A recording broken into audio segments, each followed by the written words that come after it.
Hi friends, നമ്മൾ ഞാനൊരു പീടിയൊക്കെ പോയിട്ട് ഇവിടെ പോകാം. അപ്പോൾ നമ്മൾ 30 രൂപയ്ക്ക് നമ്മൾ സാധനം മേടിക്കാൻ വേണ്ടി പോവാണ്. ഓരിയും ഡയറി മിൽക്കും മേടിക്കാൻ വേണ്ടി പോവുകയാണ്. നമുക്ക്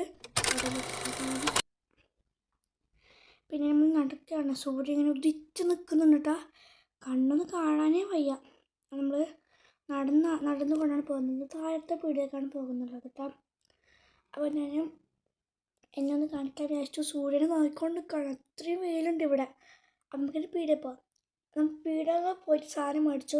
പീടികയിൽ നിന്ന് എനിക്ക് വീഡിയോ എടുക്കാൻ എന്തോ മാതിരിയായി. അപ്പോൾ നമ്മൾ മേടിച്ചിട്ടുണ്ട് കുറേയും ഡയറി മിൽക്കും. നമ്മൾ വീട്ടിലെത്തിയ ശേഷം നമുക്ക് ഇതിലേക്ക് ഇടാം. കണ്ടോ എൻ്റെ ക്രിയേറ്റിവിറ്റി നമ്മൾ ഇതിലേക്ക് ഇട്ടിട്ടുണ്ട്. അതിൻ്റെ അതിനകത്തുള്ള ക്രീം വേണ്ട ചാടാം. അപ്പോൾ നമുക്കിതിൽ പാൽ വയ്ക്കാം. പാൽ വെച്ചിട്ടുണ്ട് കേട്ടോ. നമുക്കിതിലേക്ക് ഷുഗർ ഇടാം. അപ്പോൾ ഷുഗർ പൊടിച്ചിടുന്നത് അത്രയും നല്ലതായിരിക്കും. അത് വേഗം തന്നെ അത് അലിഞ്ഞു പോകും. ഈ നമ്മളെ സാധാരണ പഞ്ചസാര ഇടുന്നതിൽ അതങ്ങനെ കട്ട അവിടെ തന്നെ നിൽക്കും. അപ്പം നിങ്ങളതൊന്ന് ശ്രദ്ധിക്കണേ. അപ്പോൾ നല്ല ഇതിൻ്റെ നല്ല വണ്ണം നമ്മൾ മിക്സ് ചെയ്യണം കേട്ടോ. മിക്സ് ചെയ്താൽ അതിൻ്റെ ടേസ്റ്റ് അറിയാൻ പറ്റുള്ളൂ. നല്ലോണം മിക്സ് ചെയ്യാം. ഒരു ടട്ടും ഒരു കട്ടയോ ഒരു പീസോ ബാക്കിയുണ്ടാകാൻ പാടില്ല. നല്ല വണ്ണം പറഞ്ഞാൽ നല്ലോണം മിക്സ് ചെയ്യണം. അപ്പോൾ നിങ്ങൾക്ക് കുറേ വേണമെങ്കിൽ കുറേ ഓറിയോ വെച്ച് ചെയ്യാം. അതേമാതിരി അത്രയ്ക്കുള്ള വലിയ ബൗളും വേണം. അപ്പോൾ നമ്മൾ ഇതിലേക്ക് ഇനി ഒരു സാധനം കൂടി ഇടാണ് കേട്ടോ. മൈദയാണ് ഇടുന്നത്. മൈദ അറിയാലോ. അപ്പോൾ അരിപ്പൊടി ബേക്കിംഗ് സോഡ അരിപ്പൊടി അതിൻ്റെയൊക്കെ ഇടാം.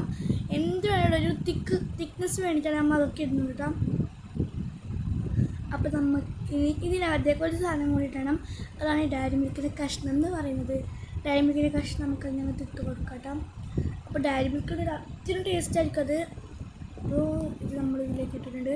ഇത് നമ്മൾ പറയുന്നത് ചെമ്പുണ്ട്, നമ്മുടെ ഇഡ്ഡലി ഉണ്ടാക്കുന്ന സാധനം. അതിനകത്ത് വെള്ളം ഒഴിച്ചതിന് ശേഷം അതൊന്ന് വേവാൻ വേണ്ടി വെക്കുക. ഓവൻ ഇല്ലാത്തവർക്ക് ഏറ്റവും സിമ്പിളായ രീതിയാണ് ഇതെന്ന് പറയുന്നത്. അതിനുശേഷം നമ്മളിതിനെ ഗ്യാസ് സ്റ്റോവിൽ വെച്ച ശേഷം മീഡിയം സ്റ്റേജിലായിരിക്കണം തീ വെക്കേണ്ടത്. കാരണം കത്തിപ്പോയില്ലേ. ആ സമയം കൊണ്ട് നമ്മൾ ഡയറി മിൽക്കിന് മെൽറ്റ് വേണ്ടി വെക്കണം കേട്ടോ. അപ്പോൾ ഡയറി മിൽക്ക് മെൽറ്റാൻ വേണ്ടി ഞാൻ ചൂട് വെള്ളത്തിലിട്ടിട്ടുണ്ടായിരുന്നു.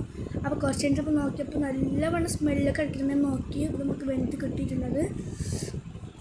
അപ്പോൾ നമുക്കിതിലേക്ക് ഇനി ഡയറി മിൽക്ക് ഇട്ടെടുക്കാം. അപ്പോൾ നമുക്ക് ഡയറി മിൽക്ക് ഇടാം. കിടക്കൊണ്ട് അതിൻ്റെ പിന്നെ ക്രിയേറ്റിവിറ്റി നമ്മളിതിലേക്ക് ഇനി നമുക്കൊരു ഡയറി മിൽക്ക് ഇട്ട് കൊടുക്കാം. ഫസ്റ്റ് നമ്മൾ അതിലേക്കൊരു പൗഡർ ഇടണം. അത് പറയുന്നത് നമ്മുടെ ഒരു പൗഡർ ഉണ്ട്. ഞാൻ ഓറിയോനെ പൊടിച്ചുണ്ടാക്കിയ സാധനമാണ്. അതാണ് പൗഡർ. അതിൻ്റെ മുകളിലേക്ക് ജസ്റ്റ് ഒന്ന് ഡിപ്പ് ചെയ്ത് കൊടുക്കട്ടെ. അതൊരു തിക്നെസ്സിന് വേണ്ടിയിട്ടൊന്നും അല്ല കേട്ടോ. ഒരു ക്രിഞ്ചി ആവാൻ വേണ്ടിയിട്ടാണ് നമ്മൾ ഇടുന്നത്. അപ്പോൾ നമുക്കിനി അതിന് മുകളിൽ ഡയറി മിൽക്ക് ഇടാം. ഇനി അങ്ങനെ 2 കോട്ട് ചെയ്തെടുക്കണേ. എനിക്ക് തിന്നോ വോയിസ്. എൻ്റെ പൊന്നോ എന്ത് ടേസ്റ്റാണെന്നറിയോ. എനിക്ക് വോയിസ് കൊടുക്കുമ്പോൾ ക്യാഷ് ആണ്. അപ്പോൾ നമ്മൾ വീഡിയോ ഇഷ്ടമായിട്ട് ശേഷം സബ്സ്ക്രൈബ് ചെയ്യുക. ബൈ.